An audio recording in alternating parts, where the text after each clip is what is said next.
A'udzubillahi minasyaitonirrajim. Bismillahirrahmanirrahim. Allahumma sholli ala sayyidina Muhammad wa ala ali sayyidina Muhammad. Bismillahirrahmanirrahim. Ya ayyuhallazina amanu kutiba alaikumusiyam. Allah Subhanahu wa taala berfirman di surat Al-Baqarah ayat 183. Ya ayyuhallazina amanu kutiba alaikum musyam. Hai orang-orang yang beriman, diwajibkan atas kamu berpuasa sebagaimana yang telah diwajibkan atas orang-orang dahulu agar kamu bertakwa.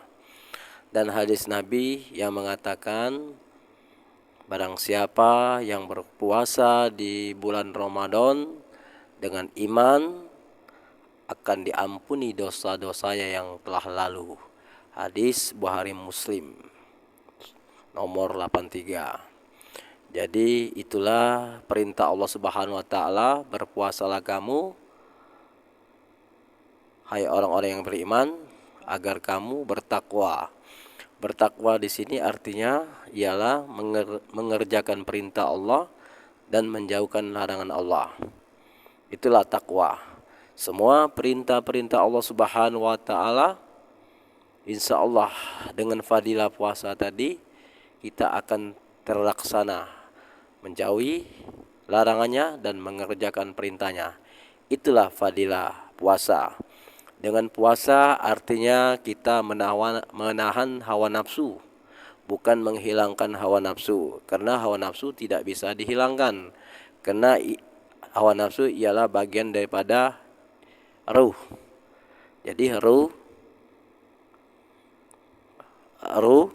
hati, ruh atau disebut hati, atau disebut jiwa, atau disebut nyawa, atau disebut akal. Jadi nafsu ini bagian daripada ruh.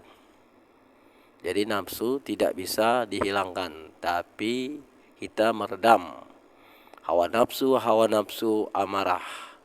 Tingkatan-tingkatan hawa nafsu ialah amarah, lawamah, mutmainah. Yang paling tinggi tadi adalah mardiyah. Jadi nafsu ini kalau menurut ilmu tasawuf ada 7. Jadi kita bahas yang 3. Nafsu amarah, lawamah, mutmainah. Jadi kita untuk mencari ketenangan jiwa, yaitu dengan berpuasa. Apabila kita banyak berpuasa, insya Allah mudah-mudahan hati kita sensitif, bisa merasakan apa yang makhluk-makhluk Allah, manusia yang di luar-luar kita sensitif. Kita mempunyai timbul sifat kasih dan sayang. Dengan puasa tadi hati kita bisa mengetahui, merasakan penderitaan orang-orang miskin, orang-orang susah, orang yang tidak makan, orang yang tidak minum, orang-orang yang kelaparan, orang-orang yang miskin. Dengan puasa tadi kita merasakan seperti orang-orang miskin yang tidak makan, tidak minum setiap hari. Kadang-kadang makan, kadang-kadang tidak. Kadang-kadang ada uang, kadang-kadang tidak. Kadang beli beras 1 kilo, kadang-kadang setengah kilo untuk makan keluarganya. Dengan puasa tadi hati kita merasa sensitif untuk menolong, untuk membantu fakir-fakir miskin. Agar hati kita di situ dengan puasa, hati kita merasakan apa yang mereka rasakan. Sehingga dengan fadilah puasa tadi kita bisa merasakan kemiskinan, kesusahan, kesulitan orang, sehingga hati kita terbuka untuk membantunya. Itulah fadilah puasa. Dan banyak lagi. Dengan fadilah puasa tadi, yang biasanya kita enggak sholat jadi sholat, yang kita enggak sholat sunat jadi sholat sunat, sehingga menimbulkan kebaikan-kebaikan yang banyak dengan puasa tadi. Tapi hati-hati, kebanyakan manusia sekarang hanya menahan lapar dan haus. Dia puasa hanya tidak makan, tidak minum. Itulah orang syariat. Orang syariat ialah dia menahan, hanya tidak makan, tidak minum, tidak berhubungan badan dengan suami istri. Tapi orang hakikat dia berpuasa, mulutnya berpuasa, matanya berpuasa, telinganya berpuasa, tangan kaki, kemaluan dan hatinya dia berpuasa selain mengingat Allah Subhanahu wa taala. Orang-orang yang seperti ini ialah orang-orang yang ma'rifatullah, orang-orang yang arif billah. Setiap detik, setiap saat dia merasakan kehadiran Allah Subhanahu wa taala. Inilah orang-orang yang musyaqqafah, orang yang melihat dan menyaksikan Allah. Orang yang khusus. Jadi untuk orang-orang syariat ditingkatkan lagi puasanya.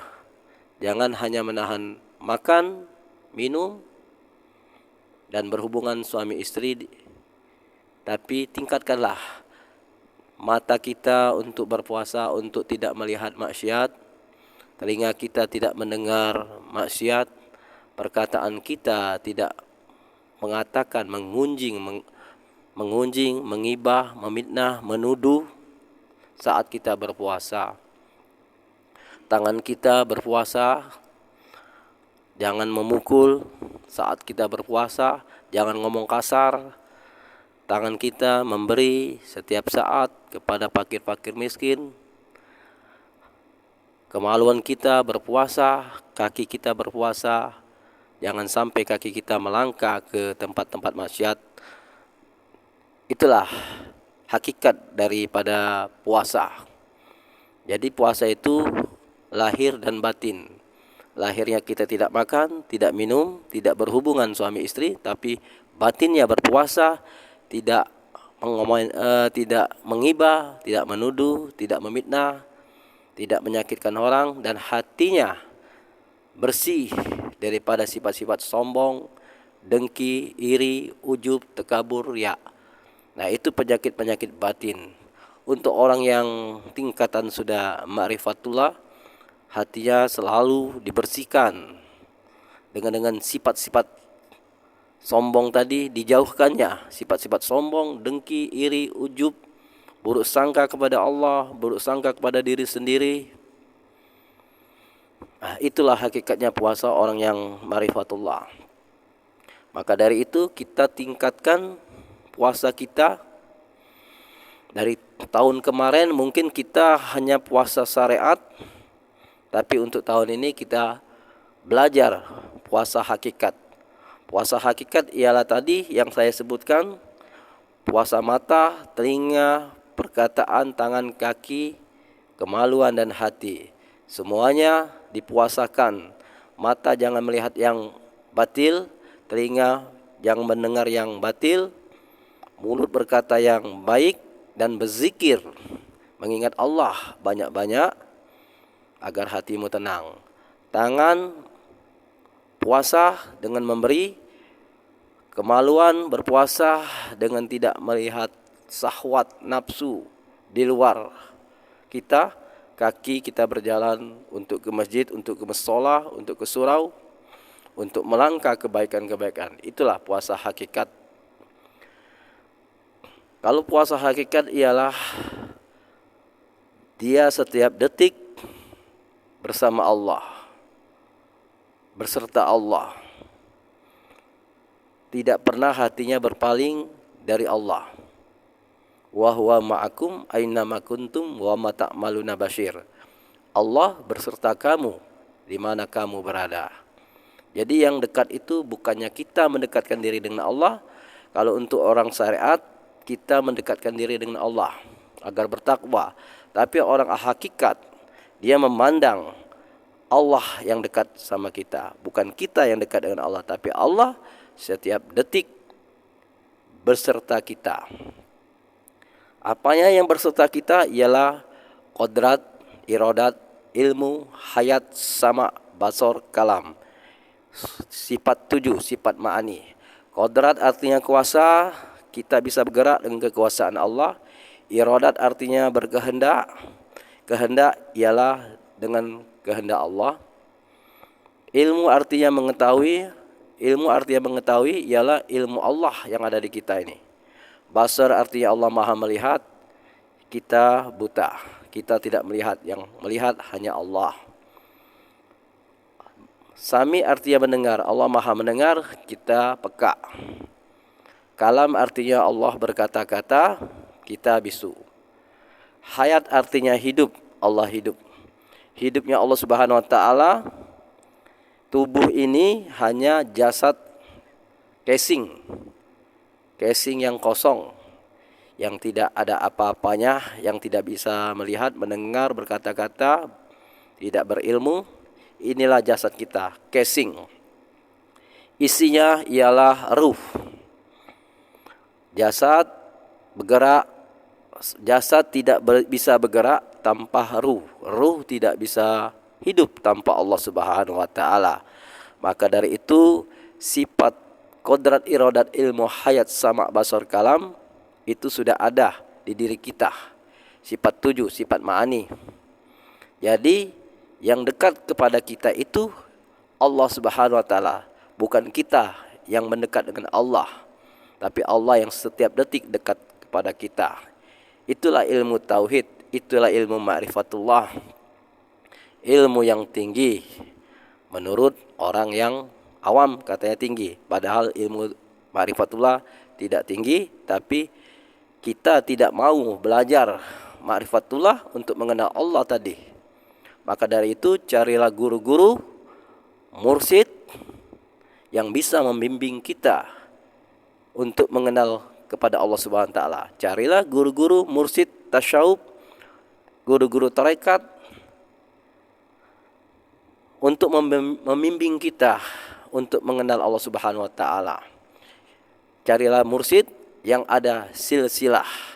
Contoh misal saya punya guru, guru saya punya guru lagi, guru saya punya guru lagi, guru saya punya guru lagi, terus sampai ke tabeun, sahabat, Rasulullah, malaikat Jibril, Allah. Jadi kita ada tawasul, ada silsilah. Carilah guru yang seperti itu, yang ada silsilahnya, ya. Itulah yang bisa membimbing kita untuk ma'rifatullah, untuk mengenal Allah. Carilah mursyid-mursyid di kota-kota Anda, di desa-desa Anda. Cari. Itulah guru yang tersembunyi. Sekarang udah akhir zaman, sudah banyak yang berkurang guru-guru yang seperti itu.